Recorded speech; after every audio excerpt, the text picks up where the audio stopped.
ஆண்டவர் உங்களோடு இருப்பாராக. உம் ஆன்மாவோடும் இருப்பாராக. திருத்தூதர் யோவான் எழுதிய நற்செய்தியிலிருந்து வாசகம். ஆண்டவரே, மாட்சி உமக்கே. அக்காலத்தில் இயேசு தோமாவை நோக்கி, வழியும் உண்மையும் வாழ்வும் நானே. என் வழியாய் அன்றி எவரும் தந்தையிடம் வருவதில்லை. நீங்கள் என்னை அறிந்திருந்தால் என் தந்தையையும் அறிந்திருப்பீர்கள். இது முதல் நீங்கள் தந்தையை அறிந்திருக்கிறீர்கள், அவரை கண்டும் இருக்கிறீர்கள் என்றார். அப்போது பிலிப்பு அவரிடம், ஆண்டவரே, தந்தையை எங்களுக்கு காட்டும், அதுவே போதும் என்றார். இயேசு அவரிடம் கூறியது, பிலிப்பே, இவ்வளவு காலம் நான் உங்களோடு இருந்தும் நீ என்னை அறிந்து கொள்ளவில்லையா? என்னை காண்பது தந்தையை காண்பது ஆகும். அப்படி இருக்க தந்தையை எங்களுக்கு காட்டும் என்று நீ எப்படி கேட்கலாம்?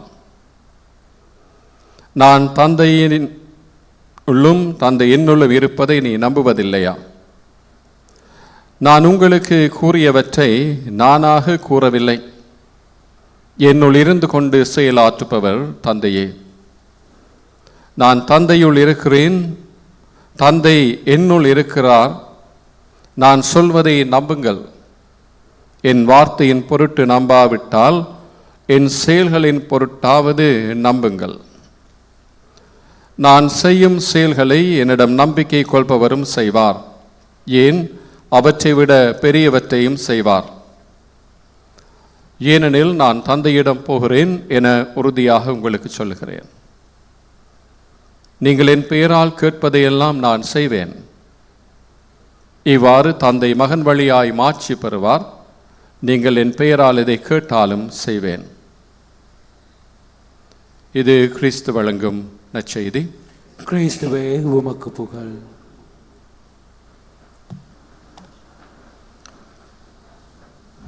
இயேசுவில் அன்புக்குரிய சகோதர சகோதரிகளே,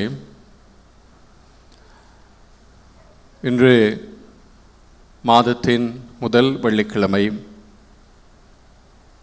இன்றைய நாளில் நாம் இங்கே எல்லோரும் ஒன்றாக கூடி வந்திருக்கின்றோம். இயேசுவின் இதயத்தின் அன்பை அனுபவிப்பதற்காக, இயேசுவுடைய இதயத்தின் அன்பிலே எங்களுக்கு இருக்கின்ற நம்பிக்கையை வெளிப்படுத்துவதற்காகவும், எங்களை அன்பு செய்கின்ற இயேசுவை நாங்களும் அன்பு செய்கின்றோம் என்று அறிந்து உணர்ந்து அனுபவமாக்கிக் கொள்ளுவதற்கும், இந்த தியானம் உள்ள செயற்பாடுகள் அனைத்துமே இந்த உறவு நிலைக்கு, இந்த ஒரு அனுபவ நிலைக்கு எங்களை கூட்டிக் கொண்டு போக வேண்டும். இயேசுவை அறிந்து அனுபவமாக்கி கொண்டவர்களுள் 2 திருத்தூதர்களுடைய விழாவை இன்று திருச்சபை நினைவு கூறுகின்றது. ஒன்று பிலிப்பு, 2வது சின்ன யாக்கோபு. இந்த சின்ன யாக்கோபு என்பவர் என்றால் பெரிய யாக்கோபு இருக்க வேண்டும். பெரிய யாக்கோபு தான் அந்திரேயா உடைய சகோதரர், செபதேவின் மகன். இந்த யாக்கோபு வித்தியாசமானவர். அவர் ஆண்டவருடைய சகோதரர் என்றும் அழைக்கப்படுகின்றார். அவர் இந்த 12 திருத்தூதர்களுக்குள்ளே இயேசுவால் விசேஷமாக தெரிந்தெடுக்கப்பட்டவர்கள். இந்த இருவரும் ஏனைய 10 பேரும் 12 பேருமாக இயேசு தெரிந்தெடுத்தது எதற்காக? முதலாவது, அவர்கள் தம்மோடு இருக்க வேண்டும் என்பதற்காக. திருத்தூதர்கள் தம்மோடு இருக்க வேண்டும் என்பதற்காக, நற்செய்தியை அறிவிப்பதற்காக, நற்செய்தியை மக்களுக்கு கொண்டு போய் கொடுக்க வேண்டும் என்பதற்காக இயேசு அவர்களை தெரிந்தெடுத்தார். மாற்கு நற்செய்தி 6ஆம் அதிகாரம் 3ஆம் வாக்கியத்திலிருந்து காணப்படுகின்றது. எனவே முதலாவது நோக்கம், இந்த திருத்தூதர்களை அவர் தெரிவு செய்தது தம்மோடு அவர்கள் இருக்க வேண்டும். இருக்க வேண்டுமென்றால் அவரோடு பயணிப்பது, அவரோடு இருக்கிறார், பார்க்கிறது, செய்யணும்.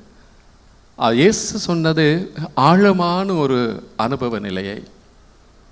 தன்னோடு இருக்க வேண்டும், தன்னை அறிந்து கொள்ள வேண்டும், தன்னை உணர்ந்து கொள்ள வேண்டும், தம்முடைய போதனைகளை விளங்கி கொள்ள வேண்டும், செயல்படுத்த வேண்டும், தம்மோடு அவர்கள் இணைந்து செயலாற்ற வேண்டும் என்று அவர்களை தெரிந்தெடுத்தார்.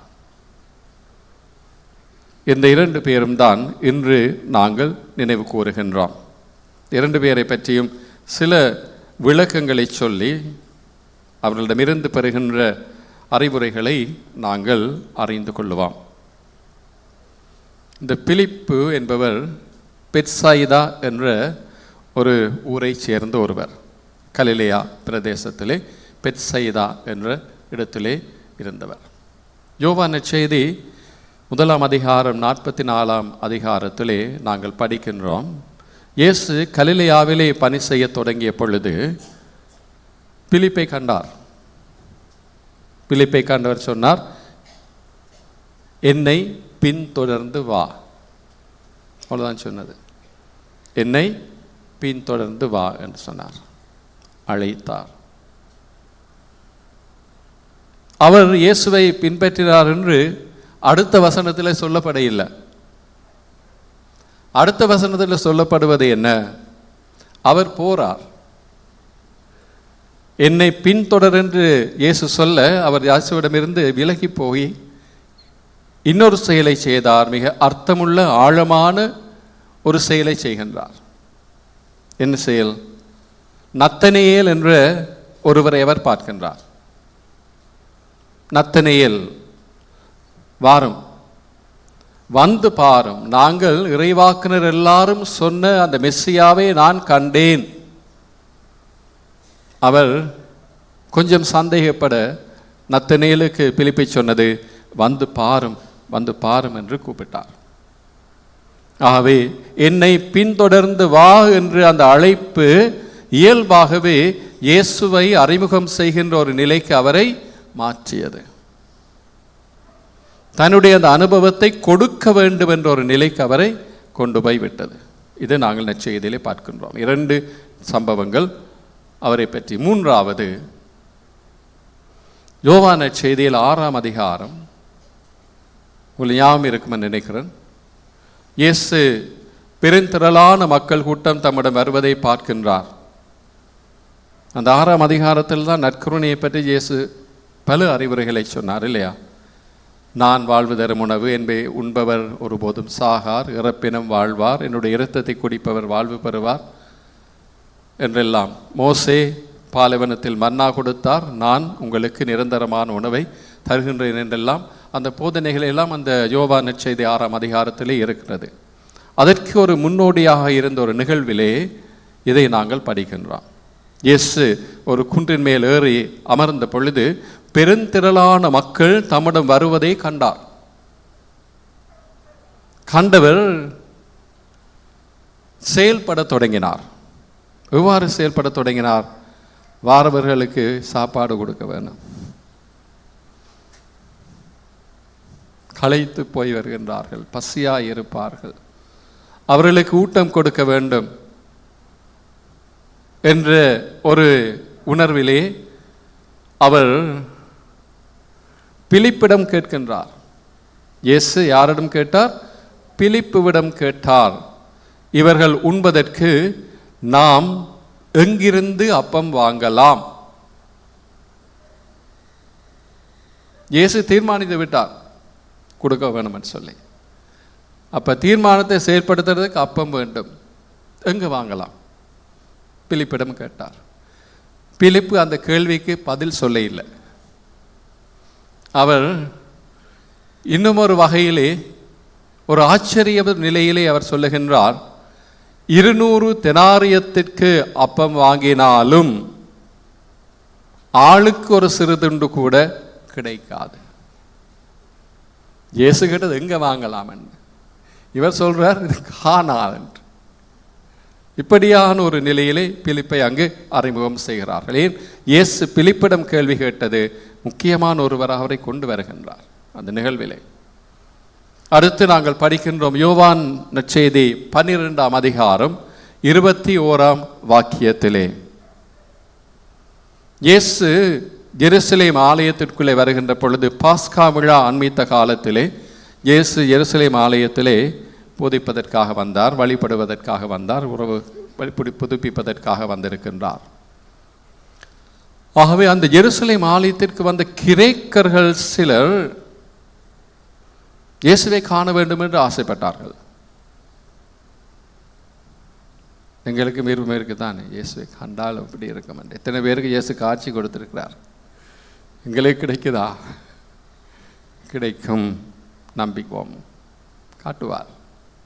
ஆகவே இந்த கிரேக்கர்கள் வந்து இயேசுவிடம் சொன்னார்கள்,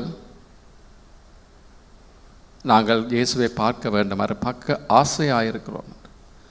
அவள் சொன்னார், ஐயா இயேசுவை காண விரும்புகிறோம் என்று பிலிப்பிடம்தான் வந்து கேட்டார்கள். பிலிப்பிடம் வந்து கேட்டார்கள். பிலிப்பு என்ன செய்கிறார்? அந்திரேயாட்ட போய் சொல்றார், இவங்க இப்படி கேட்குறாங்க, என்ன செய்யலாம்னு சொல்லி. 2 பேருமாக போய் இயேசுவிடம் சொன்னார்கள், இப்படி கிரேக்கர் உம்மை காண வேண்டும் என்று விரும்புகின்றார்கள் என்று சொல்லி. இந்த நற்செய்தியிலே, யோவான் நற்செய்தியில் இந்த 4 நிகழ்வுகள் பிலிப்பை பற்றி குறிப்பிடப்பட்டிருக்கு. ஒன்று அவருடைய அழைப்பு, 2வது அவருடைய நற்செய்தி பணி நத்தனியலிடம் போய் சொன்னது, மக்களுக்கு உணவு கொடுக்க வேண்டும் என்ற விருப்பத்தை இயேசு பிலிப்புவிடம் வெளிப்படுத்தியது, இயேசுவை காண வேண்டும் என்ற விருப்பத்தை கிரேக்கர்கள் பிலிப்புவிடம் சொல்லி அவர் இயேசுவிடம் சொன்னது. அது இவற்றை எல்லாம் அவர் இந்த நற்செய்தியிலே நற்செய்தி ஆசிரியர் பதிவு செய்திருக்கின்றார். இன்னும் ஒரு நிகழ்ச்சி இருக்கின்றது, சிறப்பானது. நற்செய்தியில் இல்லை அது, ஆனால் திருத்தூதர் பணி நூலிலே காணப்படுகின்றது. திருத்தூதர் பணி நூலில் 8ஆம் அதிகாரம் 26 முதல் 40 வசனங்கள், ஏறக்குறைய 15 வசனங்கள், 26 முதல் 40. அது அந்த பகுதியானது எத்தியோப்பியாவை சேர்ந்த ஒரு அரசு அலுவலர்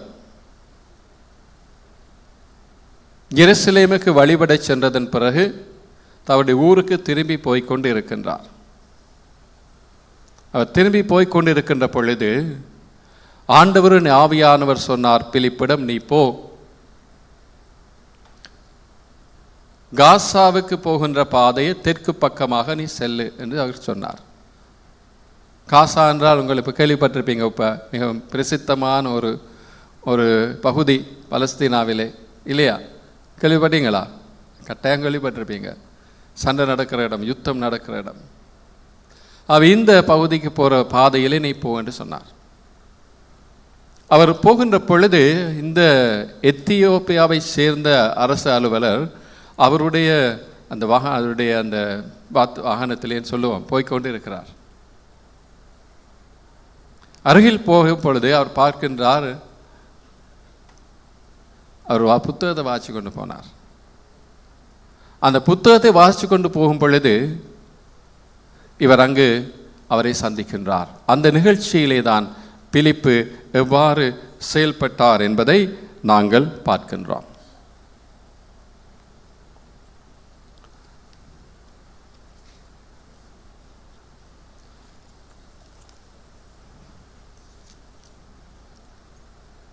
அவர் தூயாவி பிலிப்பிடம் நீ அந்த தேரை நெருங்கி சென்று அதனோடு கூட போ என்றார். பிலிப்பு ஓடி சென்று எசையாவின் இறைவாக்கு நூலை வாசிப்பதை கேட்டு நீர் வாசிப்பதன் பொருள் உமக்கு தெரிகின்றதா என்று கேட்டார்.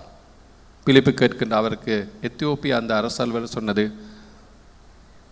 யாராவது விளக்காவிட்டால் எவ்வாறு என்னால் புரிந்து கொள்ள முடியும்? அவர் கேள்வி கேட்டார். விளங்குதா? விளக்கினா தானே தெரியும், சாதாரணமாக நாங்கள் சொல்கிற ஒரு பதில். ஆகவே அந்த பகுதி எதை வாசித்தார்? ஏசாயாவுடைய நூலிலிருந்து ஏசாயா 53ஆம் அதிகாரம் 27ஆம் வாக்கியம் 8ஆம் வாக்கியங்கள். துன்புறுகின்றார், பாடுபடுகின்றார், ஒரு செம்மறியாக காட்சிப்படுத்தப்படுகின்றார், கத்தாத செம்மறியாக பலியிட கொண்டு போகப்படுபவராக காட்சிப்படுத்தப்பட்ட பகுதி. அதை அவர் விளக்குகின்றார். யாரை குறித்து சொல்லுகின்றார் என்று சொன்ன பொழுது பிலிப்பு சொன்னார், இந்த மறைநூல் பகுதியிலிருந்து தொடங்கி இயேசுவை பற்றிய நற்செய்தி எல்லாவற்றையும் அவர் அறிவித்தார். இயேசுவை பற்றி அவர் விளக்குகின்றார். இயேசுவை பற்றி விளக்கி சொன்ன பொழுது அந்த அரசு அலுவலர் சொன்னார், தண்ணீர் இருக்கின்றது, திருமுழுக்கு பெறுவதற்கு தடை ஏதாவது இருக்கின்றதை கேட்டார். 2 பேரும் இறங்கி பிலிப்பு அவருக்கு திருமுழுக்கு கொடுத்தார் தண்ணீரிலே. இதுதான் பிலிப்பு செய்த அந்த மறைப்பணியின் ஒரு பகுதியாக நாங்கள் பார்க்கின்றோம்.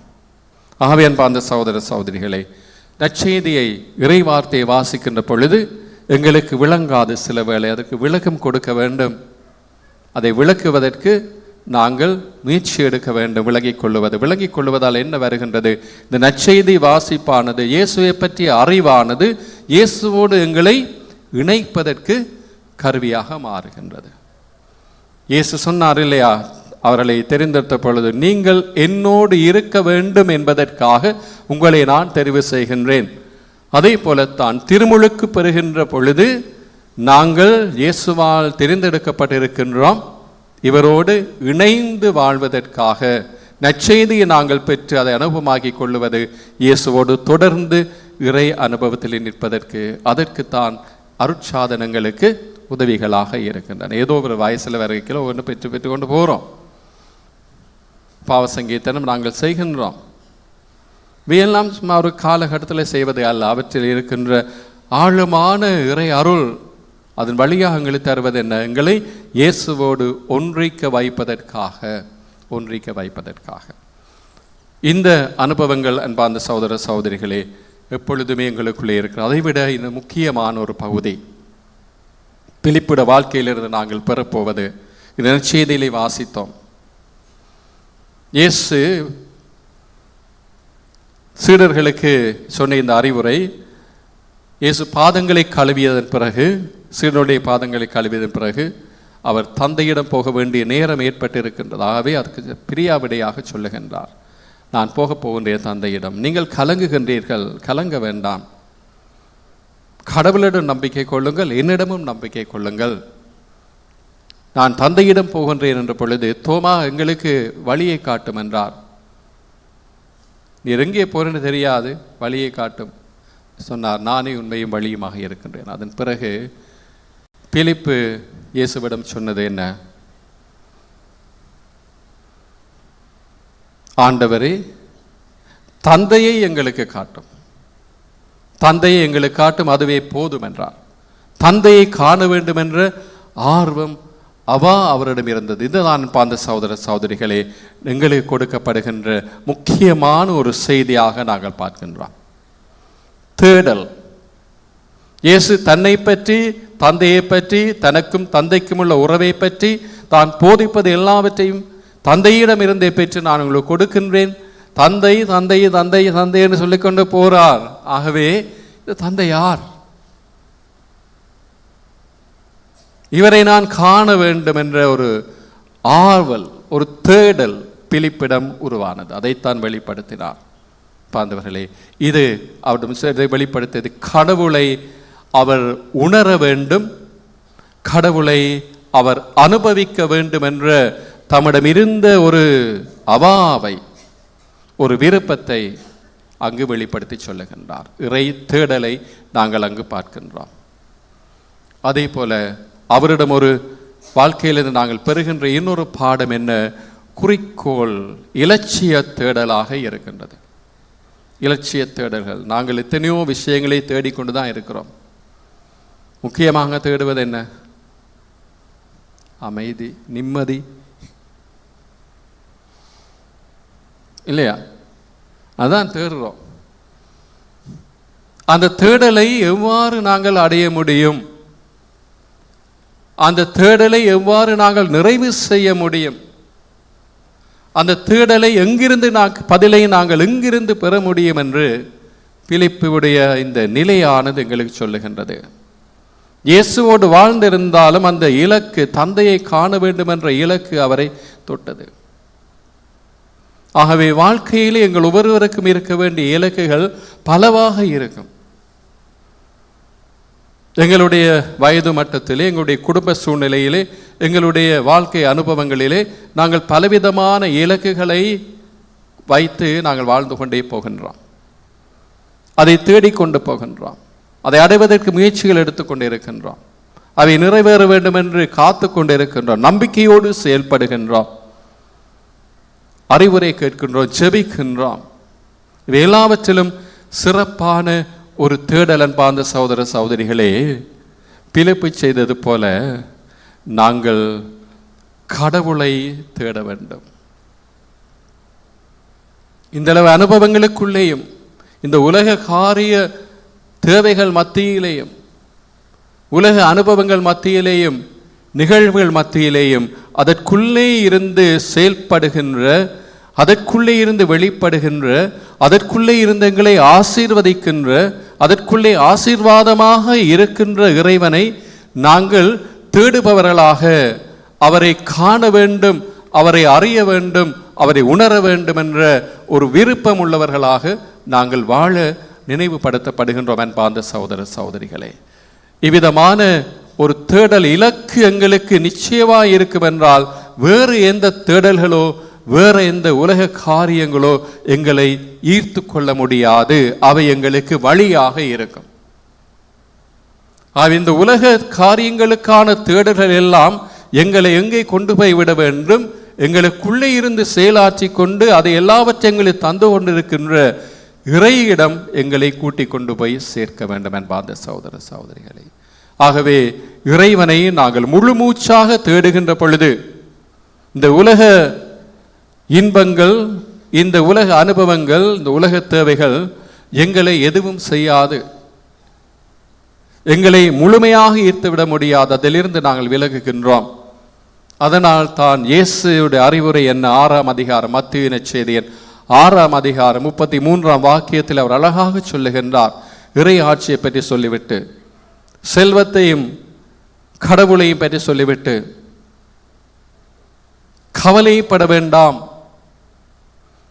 இந்த உலக வாழ்க்கைகளிலே இருக்கின்ற கவலைகள் உங்களை மூழ்கடிக்க செய்யக்கூடாது என்று சொல்லிவிட்டு அவர் சொன்னது என்ன, அனைத்திற்கும் மேலாக அவரது ஆட்சியையும் அவருக்கு ஏற்புடையவற்றையும் நாடுங்கள். கடவுளுடைய ஆட்சியையும் அவருக்கு ஏற்புடையவற்றையும் நாடுங்கள். முதலாவதாக, முதன்மையானதாக இருக்க வேண்டும். அப்பொழுது நடக்கும், இவை அனைத்தும் உங்களுக்கு கொடுக்கப்படும். தரமாட்டேன் என்று சொல்ல இல்லை. இதற்குள்ளால் எங்களுக்கு அவர் இங்கே கூட்டிக் கொண்டு போறாங்க. இறையாட்சியை தேடுகின்ற, இறைவனை தேடுகின்ற பொழுது, இறையோடு இருக்கின்ற எங்கள் நெருக்கமான வாழ்வை தேடுகின்ற பொழுது நாங்கள் அதை முழுமையாக பெற்றுக்கொள்ளுகின்றோம் என்ற அடிப்படையை எங்களை சொல்லித் தருகின்றார். உங்களை ஞாபகம் இருக்கும், இன்னொரு பகுதியிலே நாங்கள் படிக்கின்றோம். செல்வத்தின் மட்டிலே இயேசு அறிவுரை சொன்ன பொழுது ஒரு ஒட்டகத்தையும் ஊசிக்காதையும் இணைத்து சொன்னார். ஞாபகம் இருக்கா? செல்வந்தர் இறையரசு நுழைவதை விட ஒரு ஒட்டகம் ஊசிக்காதில் நுழைவது இலகுவானதாக இருக்கும் என்று சொன்னார். ஆகவே இந்த உலக செல்வங்களை பற்றி எல்லாம் இயேசு சொன்னதன் பொழுது பேதுரு என்ன சொன்னார் இயேசுவிடம், ஆண்டவரே, நான் எல்லாத்தையும் விட்டுட்டு வந்துட்டோம், எல்லாத்தையும் விட்டுட்டோம், நீ சொல்றீர் இறையாட்சியை மட்டும் பாருங்க என்று சொல்லி எல்லாத்தையும் விட்டுட்டோம், என்ன நடக்கும், உங்களுக்கு என்ன கிடைக்க போகுது? சொன்ன பதில் என்ன, நீங்கள் விட்ட எல்லாம் 100 மடங்காக கிடைக்கும். அது என்னோட சேர்த்து சொன்னார். என்ன, துன்பங்களோடு கூட உங்களுக்கு 100 மடங்காக இந்த எல்லாம் கிடைக்கும். ஆகவே வேதனைகளுக்குள்ளே, இழப்புகளுக்குள்ளே, பிரிவுகளுக்குள்ளே, கவலைகளுக்குள்ளே இறைவன் தம்மை கொடுப்பார். அவர் சொன்னது என்ன, நான் என்னுடைய நிலப்புலங்களை விட்டுட்டு நிலப்புலங்களுடைய மனைவி, உடைய பிள்ளைகள், உடைய சொத்துக்கள் எல்லாவற்றையும் விட்டுட்டு வந்துட்டேன், என்ன நடக்கும்? சொன்ன பதில் அதுதான், கவலை வேண்டாம் என்று சொன்னார். மத்தேயு 6ஆம் அதிகாரம் முக்கியமான ஒரு படிப்பினையாக அது இருக்கிறது அந்த சகோதர சகோதரிகளே. தேடல், கடவுளை தேடுவது, அவருக்கு முதலிடம் கொடுப்பது, இயேசுவின் மலை பொழிவு என்ற பகுதியிலே அது சொல்லப்படுகின்றது. அதைத்தான் அந்த சகோதர சகோதரிகளை நாங்கள் சிறப்பானதாக காண்கின்றோம். தேடல். இரண்டாவதாக இருப்பது நற்செய்தி அறிவித்தல். பிலிப்பு நத்தனியலிடம் போய் சொன்னார், இயேசுவை காண வேண்டும் என்று கிரேக்கர் தம்மிடம் சொன்ன பொழுது இயேசு அறிமுகம் செய்கின்றார்கள். இயேசுவை அறிந்து கொள்ளுவதும் இயேசுவை அறிமுகம் செய்வதும் ஒவ்வொரு சீடனுக்கும் உள்ள பாரிய கடமையாக இருக்கின்றது. பிலிப்பு அதை செய்தது போல திருச்சபையுடைய முக்கியமான பாரிய கடமை என்ன? கிறிஸ்துவனுடைய அறிமுகம், கிறிஸ்துவை அறிமுகம் செய்வதும் அவர்களை கிறிஸ்துவிடம் கூட்டி வருவதுமாக இருக்கின்றது. அதனால் தான் திருச்சபையுடைய அடையாளம் நற்செய்தி அறிவிப்பதே என்று இரண்டாம் வத்திக்கான் சங்கமங்களை கற்பிக்கின்றது.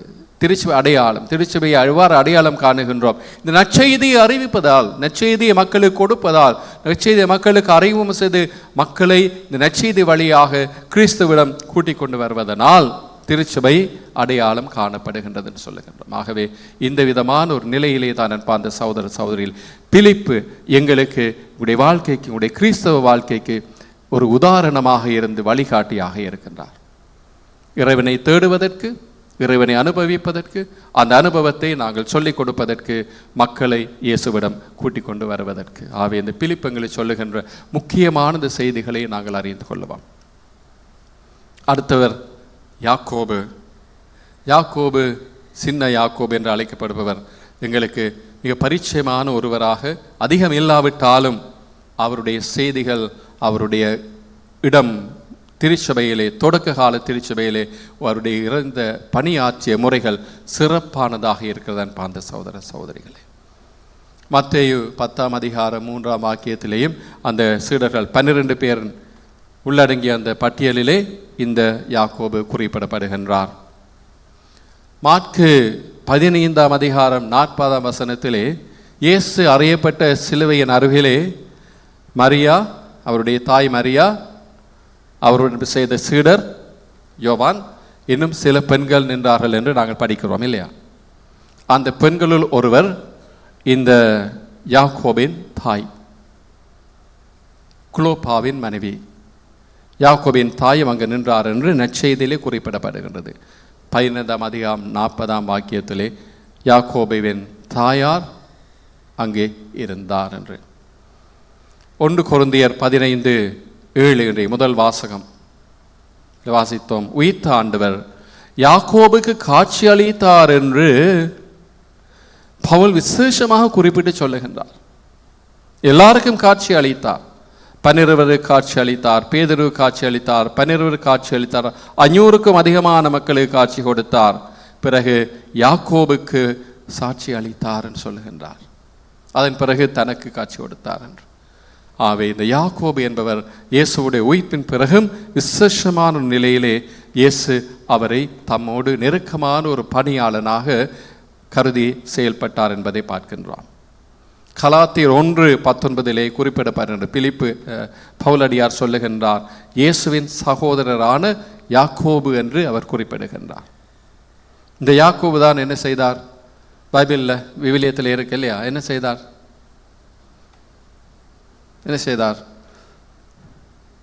விவிலியத்திலே நற்செய்தி இருக்கிறது, புதிய ஏற்பாட்டில் நற்செய்தி இருக்கிறது, திருத்துவதற் பணி இருக்கின்றது, மற்றது கடிதங்கள் இருக்கின்றன இல்லையா?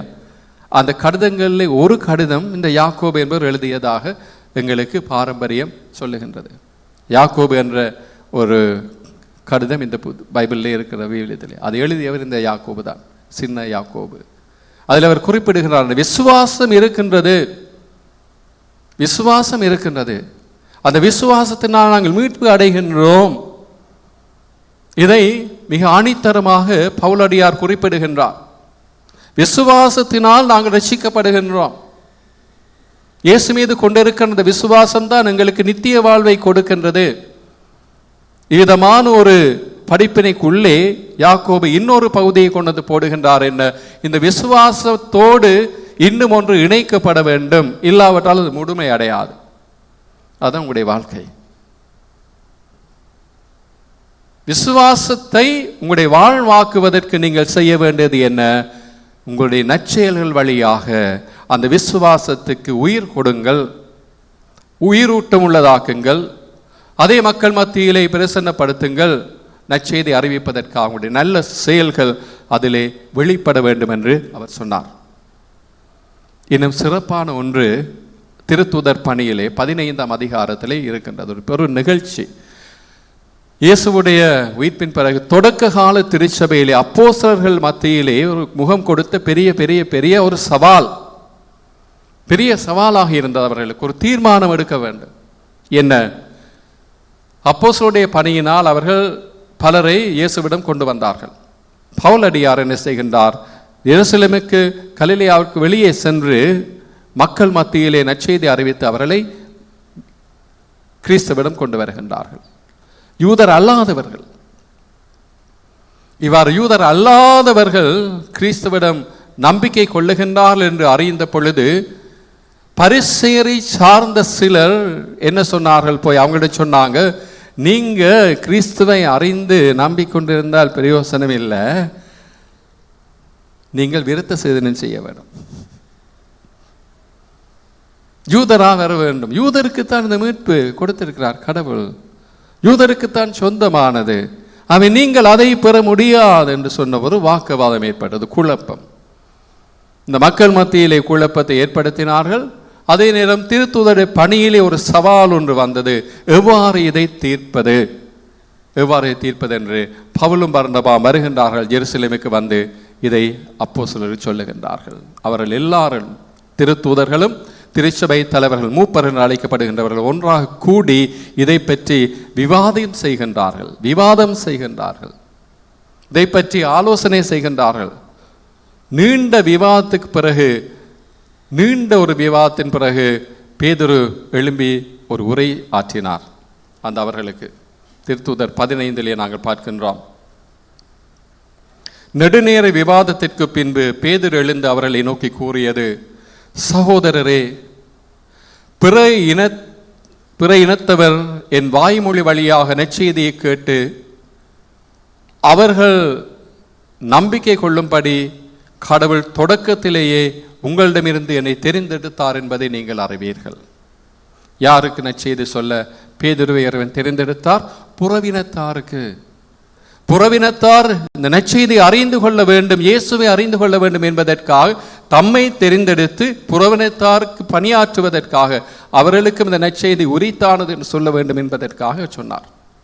இந்த உரையை கேட்ட பொழுது அனைவரும் அமைதியாயினர். அமைதியானது பிறகு அவர்கள் தீர்மானம் சொல்ல வேண்டும். அந்த தீர்மானத்தை சொன்னது இந்த யாக்கோபு தான்.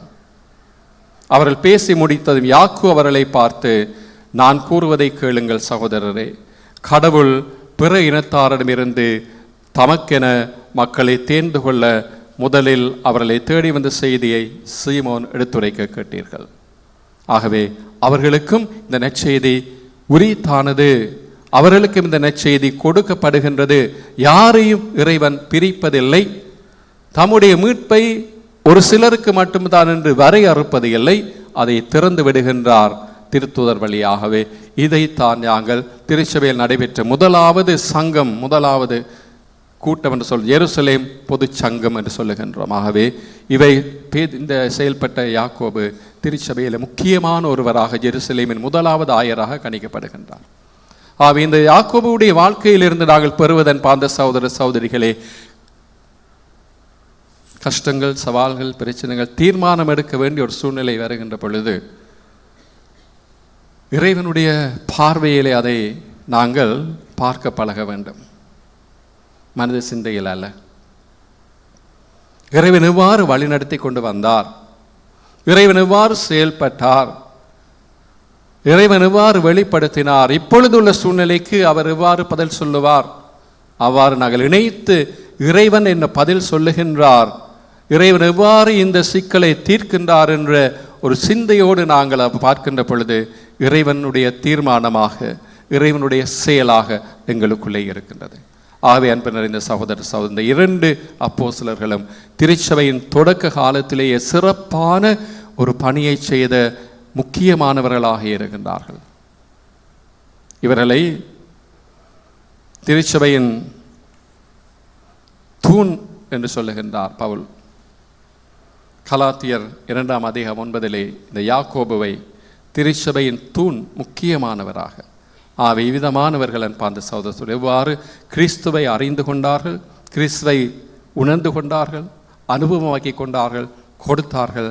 அந்த விசுவாசத்தை எவ்வாறு எல்லாருக்கும் கொடுக்க வேண்டும் என்ற ஒரு இறைவனுடைய வெளிப்பாட்டை ஏற்று நற்செய்தியை அனைத்துலகும் பரப்புவதற்கு அவர்கள் கருவிகளாக மாறினார்கள் என்பதை நாங்கள் அறிந்தவர்களாக எங்களுடைய வாழ்க்கையில் இறை தேடலையும் இந்த இறை தேடலினால் நாங்கள் பெற்றுக்கொள்ளப் போகின்ற அளவுக்கு அதிகமான ஆசீர்வாதங்களையும் எங்களுடைய மனதிலே கருத்திலே கொண்டு அதை அனுபவமாக்கி இறைவனுக்கு நன்றி சொல்லுகின்றவர்களாக நாங்கள் பெற்றுக்கொண்ட இந்த ஆசீர்வாதங்கள், இந்த வழிநடத்தல் எல்லாம் இயேசுவை மக்களுக்கு கொடுக்கும் ஒரு வகையிலே எங்களுடைய வாழ்க்கை அமைய வேண்டும் என்று யாக்கோபு சொல்லுவது போல எங்களுடைய செயல்களினால் அதை வெளிப்படுத்தி அதை நாங்கள் அவர்களை இறைவிடம் இயேசுவிடம் கொண்டு வருகின்ற கருவிகளாக இருப்போம் என்ற ஒரு தன்மையிலே ஜெபிப்போம். அன்பார்ந்த சகோதர சகோதரிகளே, இறைவன் கொடுக்கின்ற இந்த அருளுக்காக, இறைவன் தருகின்ற ஆசீர்வாதங்களுக்காக இறைவனங்களை தெரிந்தெடுத்த நான் சொல்லுவோம்.